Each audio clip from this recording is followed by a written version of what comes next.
My name is Sandra Harding. I'm an emeritus professor of James Cook University and very proudly continue to be associated with the university in that way. ISL was a very important moment for me, and it was a very important decision. I was appointed as Vice-Chancellor of James Cook University, and at the time I was a Deputy Vice-Chancellor. I was finishing up at QUT at the end of October and having a bit of a break.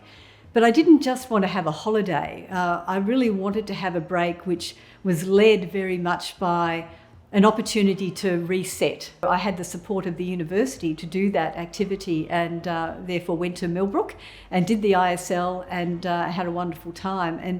And it was really for me the perfect reset because I was going into a leadership position that I couldn't know what that was going to be like, and I simply wanted to check my own readiness, I suppose, and do what I could to prepare as best I could for that awesome responsibility.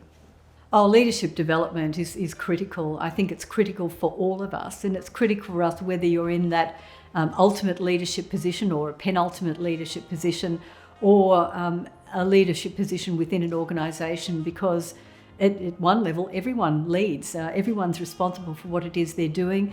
Everyone probably, in almost all circumstances, will know best about their patch and what they do, and others will look to them for advice and for leadership in it.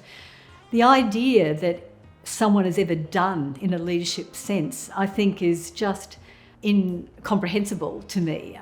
You can never be done as a leader. You've always got things to learn. And there are things to learn from what you read and see in the news, from big national leaders, from the person who runs a tuck shop at your children's school. You know, there are things that you can learn from all sorts of people. So leadership development is a never-ending journey. And I'm fascinated right now in learning about leadership in a different frame in respect of some of the other activities that I'm undertaking in different industries, about what matters in those industries, what people care most about, how performance is judged and how it's not judged. And in this post-COVID environment where people are working from home, what does that mean for leaders now?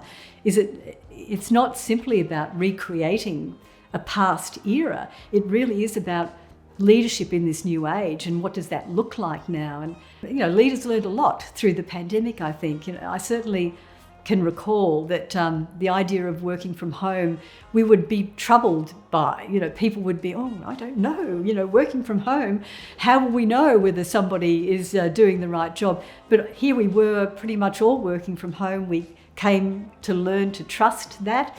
It suited some people marvellously, and not some others, of course, but this is now part of our zen, and leaders have to know how to deal with that. So, leadership, you're never done with leadership. You're never finished with it, and development is a constant, and you need to be, and I need to be, constantly refreshed in this, in my view. My leadership style has evolved over my career, but I certainly had to learn a range of lessons about being mindful of other people's pace, particularly when it comes to change. Sometimes I'd go too fast, sometimes I'd go too slow. One of the things that I know I do is I set things aside very readily, and I think part of the way that I've dealt with leadership is I'm very good at compartmentalising. I can have a meeting on one serious matter for the next half an hour, and then I can switch to something else serious of a very different nature for the following half an hour, and I can put that aside. The advice that I would provide to somebody, starting off in any sort of leadership role, it would be to trust your instincts, to don't try not to be anybody other than who you are, but try to be and to learn and to be open, to be an open version of you, to be a learning version of you, so that as new ideas and new opportunities come along, you don't necessarily dismiss them in your set of knowledge that you've acquired to date, but you play with them and you have a think through what that might mean and whether that might work for you and for the organisation or organisational unit of which you're a part. I have some very strong views about what leaders can and should do, and I've said this in a variety of different settings. In my view, the leader has to be the best behaved person. Sometimes a young person going into a leadership position has the fundamental misunderstanding that somehow or other they're going to be more able to do what they want and to do exactly what they want at any time. And in fact, you're less likely to be in that position. The reality is that your modelling, your behaviour will set the tone for everyone else. And in fact, you are more constrained because you have to be very, very concerned about what it is you're displaying to those people, what it is you're showing them about how to deal with challenge and with celebration. Who takes the credit for that? I always said in the university, I'll take responsibility for everything, I take credit for nothing. And that is the way that I have always operated. So you have to be the best behaved person, always. I always knew that if I came into my office and I was grumpy from something at home or the traffic was bad, if I just came in and didn't say good morning in the way that I normally would or ask about how others were, I have a whole office full of people that would waste the next couple of hours wondering what they did wrong. It would be such an indulgence. It's so wrong to put those people off their own role in their own work simply because I'm not in control of who I am in that moment. So, to my mind, for a young person coming in, understand that you'll have to adhere to the rules. You more than anyone else will have to be the best behaved person. People will be watching you, and what you will do will matter, and you have to be very mindful of that. And I always say that one of my favourite quotes actually was from Abraham Lincoln. At the end of the day, all you can do is your best. That's all you can do. And some days, someone else's best is going to be better than your best. But if what you do is your best, and you do your best for your organisation every single day, what more is there? If a person does their best, what more is there? And that's really the challenge, I think, for all of us, whether you're in a leadership position or not, is to just always do your best and feel confident that that is what you're trying to do. And that requires that open mind. That requires that sense in which you're making sure that others are not disturbed by or put off by your own behaviour. It is informed by your own ability to assist them to develop their own strategic insights and to feel confident in providing you with solid advice about yours. All of that, I think, is critically important. It's about doing your best, though.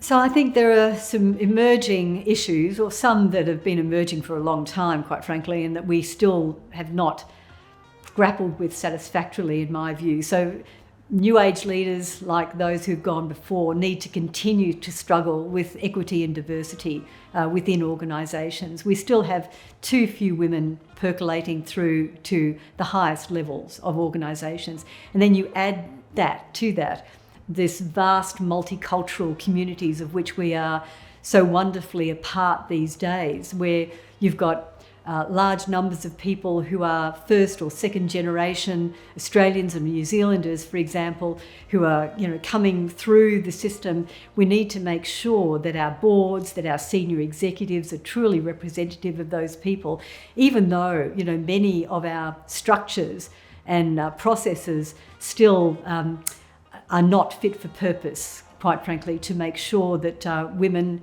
and other groups have the opportunity to come through and to affect the leadership positions that we need them to be affecting in the future. We know it's good business to do so, but we still struggle and find it hard. So I hope leaders now and leaders to come will crack that nut, and I hope that we'll be much better, because we'll all be better off for it, without a doubt, socially, economically, politically, in all ways. I can see great excitement and enormous opportunity in the economy to come for leaders, and I think it's going to be wonderful to see who embraces those opportunities. In terms of personal insights, there were many, but there's one that I would identify that has stuck with me and was ultimately incredibly revealing to me. This was an insight about learning about me. So because of that person persona, and because I've always been comfortable in social situations, and people have said I've been articulate and I never minded public speaking and all of that, people made the assumption that I was an extroverted person. And when I came out on that introvert-extrovert scale was dead set in the middle. And I always had thought, and maybe even I manufactured answers previously to be up the extrovert end, because that's where I saw myself. But I was right in the middle. And the more I read about that and understood, it's absolutely correct. I can be that extrovert person, but it is not where I get my energy. I get my energy from being quiet, actually, and being at home and being with people I love and in beautiful places. And I came to understand that I really need that in order then to be that public person. And that enabled me, actually, to feel comfortable with what I had not really put together previously. And so what that meant for me was that, one, I didn't feel badly about that. And I don't know whether I ever felt badly about it, but I felt good about thinking to myself, no, this weekend I don't want to go out at night. I don't want to do that. I just need to be here. I just need to relax and to be a bit inward for the time being, and that includes with my family. The Institute of Strategic Leadership has been a wonderful phenomenon, really, certainly as part of my leadership journey, and it was very important to a number of people in organisations with which I'm familiar, particularly my university. I was really delighted that ISL played a role in the leadership development of some senior executives in my university. And we also had the ISL come and run some sessions for our entire senior staff as a university as well. So I think I can speak both from personal experience and from organisational experience that what ISL does is so liberating and energising for an organisation and for those within an organisation. It provides the basis for personal insight, some quiet personal insight, and the opportunity to learn and grow, to know more about yourself and your own leadership style, what the strengths and weaknesses of that might be, and how you might work with your strengths and ameliorate your weaknesses. But it also provides the opportunity for us to think about ourselves in company, with our teams, with our organisations, all in pursuit of our institutional ambition. ISL works from the individual to the organisational level, and when you put those two together, you have an immensely powerful recipe for change and for challenge and for opportunity and indeed for achievement. It's a wonderful, wonderful recipe.